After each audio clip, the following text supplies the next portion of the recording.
আবার চলে এসেছি তোমাদের কাছে। আজকে আমি বানাবো চিতল মাছের মুইঠা। আজকে চিতল মাছের পিপটা দিয়ে আমি বানাবো মুইঠা। এটা একটা বেঙ্গলি ট্র্যাডিশনাল ফিশ রেসিপি। এটা এপার বাংলা ওপার বাংলা সবারই প্রিয়। তো চলো আজকে আমি বানাবো চিতল মাছের মুইঠা। আমি এই মাছটাকে চামচ দিয়ে এরমভাবে চেঁচে নেব। এই যে এরমভাবে চামচ দিয়ে দিয়ে চেঁচে নেব। দেখো এইভাবে চেঁচে নেব। মাছটাকে এরকম খেয়াল রাখতে হবে যাতে কাঁটাটা না বেরিয়ে আসে। এভাবে মাছটা চাচতে হবে। এরকম ছাড়িয়ে নিয়েছি আমি, দিয়ে এই যে এরকম হয়েছে। আবার এটা দিয়ে একটা অন্য কিছু বানানো, এই যে চিকন মাছের মুইঠা বানানোর জন্য আমার আলু বয়েল করে নিতে হবে। এবার এটাকে আমি একটু ম্যাশ করে নেব। ভালো করে একদম ম্যাশ করার পর এর মধ্যে এই যে আমি তখন চামচ দিয়ে যে গ্রেট করে রেখেছিলাম যে মাছটা, ওই মাছটা এর মধ্যে মিক্স করে দেব। তার মধ্যে দিয়ে দেব জিরের গুঁড়ো, অল্প লঙ্কার গুঁড়ো, ধনের গুঁড়ো, হলুদের গুঁড়ো, একটু পেঁয়াজ রসুন আদা বাটা, আর এর মধ্যে একটু কাঁচা লঙ্কাও দিয়েছি, আর একটু লবণ, আর দেবো একটু এর মধ্যে গরম মশলার গুঁড়ো, আর একটুখানি গোলমরিচের গুঁড়ো, অল্প একটু গোলমরিচের গুঁড়ো দিয়ে এটা আবার ভালো করে মিক্স করে নেব। দেখো আমার এটা ভালো করে মেখে নেওয়া হয়েছে। চিতল মাছের ওই যে মাছটা আমি চামচ দিয়ে চেঁচে নিয়েছিলাম, আর ওটার সঙ্গে আলু আর এই মশলাগুলো দিয়ে ভালো করে এটা মেখে নিলাম। এবার আমাকে কড়াইতে জল বসাতে হবে। জলটা খুব ভালো করে বয়েল হওয়া পর্যন্ত ওয়েট করতে হবে। এবার একটু হাত ইউজ করতে হবে। আমি হাতটা ভালো করে ধুয়ে নিয়ে এটা হাতে মুঠো মুঠো করে করে এরকম বানিয়ে নিতে হবে, যার জন্য এটার নাম মুইঠা। এই রেসিপিটার নাম এই জন্য চিতল মাছের মুইঠা। এরকম মুইঠা বানিয়ে নিতে হবে। এই যে আমি সব মুইঠাগুলো বানিয়ে নিয়েছি। দেখো এই যে জল আমার বয়েল হয়ে এসছে। এবার এর মধ্যে আমি মুইঠাগুলো এক এক করে ছেড়ে দেবো।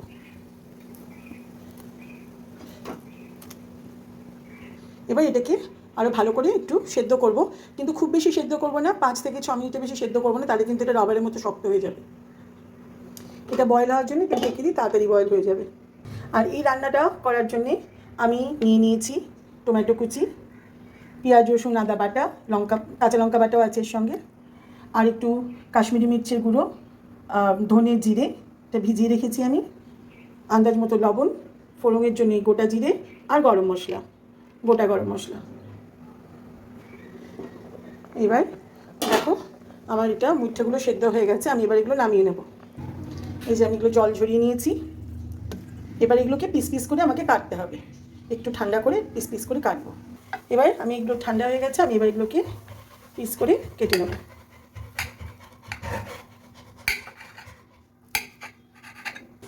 এই দেখো আমার এগুলো ছোটো ছোটো পিস করে কাটা হয়ে গেছে। এবার আমি এগুলো তেলে ভাজবো। এই আমার কড়াইয়ের তেল গরম হয়ে গেছে। এবার আমি পিস করে রাখা মুইঠাগুলো ভাজবো। এবার এক পিঠ ভাজা হয়ে গেছে, আরেক পিঠ উল্টে দিলাম। জানো এই চিতল মাছকে এমনিতে তো চিতলা ফিশ বলে ইংলিশে, আরেকটা নাম আছে হাম্প ফেদার ফিশ, এটার নাম আছে। আর এই চিতল মাছ কিন্তু ওমেগা 3 রিচ, এটা ওমেগা 3 পাবো এটা খেলে। আর এটা চোখের জন্যও কিন্তু ভালো। সব কিছুরই কিছু না কিছু একটা বেনিফিট থাকে। তো আমার মাছগুলো ভাজা হয়ে গেছে। এবার আমি মুইঠাগুলো ভাজা হয়ে গেছে, আমি উঠিয়ে নেবো। এবার বাকি মাছগুলো ভেজে নেবো, বাকি মুইঠাগুলো। চিতল মাছের এই যে নামটা হাম্প ফেদার ফিশ, মানে পিঠের দিকটা উঁচু তো, আর ওখানটা ওই ফিন্সগুলো রয়েছে, আর বেশ ফিন্সগুলো একটু পাতনার মতো, ওই জন্য এর নাম হচ্ছে হাম্প ফেদার ফিশ। সব মুইঠাগুলো ভাজা হয়ে গেছে। দেখো সব মুইঠাগুলো বেশ লাল করে ভাজা হয়ে গেছে। এবার আমি এর মধ্যে জিরে ফোড়ন দিয়ে দেবো। জিরেগুলো ফাটা পর্যন্ত অপেক্ষা করব, তারপরে এর মধ্যে দিয়ে দেবো গোটা গরম মশলা।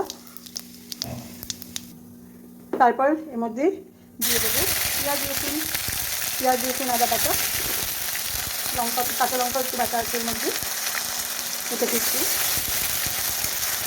কষাবো। তারপর এর মধ্যে দিয়ে দেবো জিরে ধনে লঙ্কা হলুদের যে আমি পেস্টটা বানিয়ে রেখেছিলাম সেটা। এটাকে একটু কষাবো কিছুক্ষণের জন্য। তারপর এর মধ্যে টমেটো কুচি অ্যাড করে দেবো, অল্প একটু লবণ অ্যাড করে দেবো, খুব বেশি দেবো না কারণ আমি মাছের মধ্যে লবণ মেখেছিলাম। মশলাটা ভালো করে তেল ছেড়ে আসা পর্যন্ত করবো। আর মশলাটা কষে এসেছে, এবার এর মধ্যে দিয়ে দেবো গরম করে রাখা জল।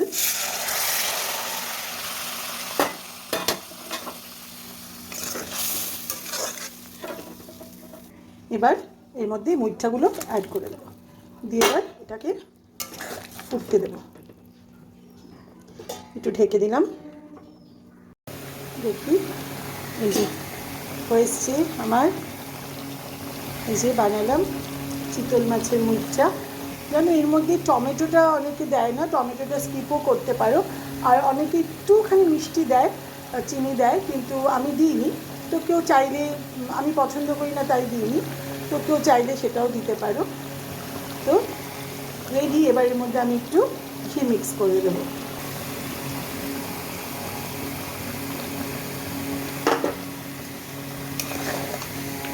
দেখো কেমন হয়েছে বলো। যারা তোমরা এই মুইঠা করো দেখো তো তোমাদের মতো হয়েছে কি না। দেখো হয়ে গেছে চিতল মাছের মুইঠা। তো একটু স্পাইসি করতে হয়, একটু স্পাইসি। এটা কিন্তু ওই পাতলা করে করলে একটুও ভালো লাগবে না। চলো রেডি।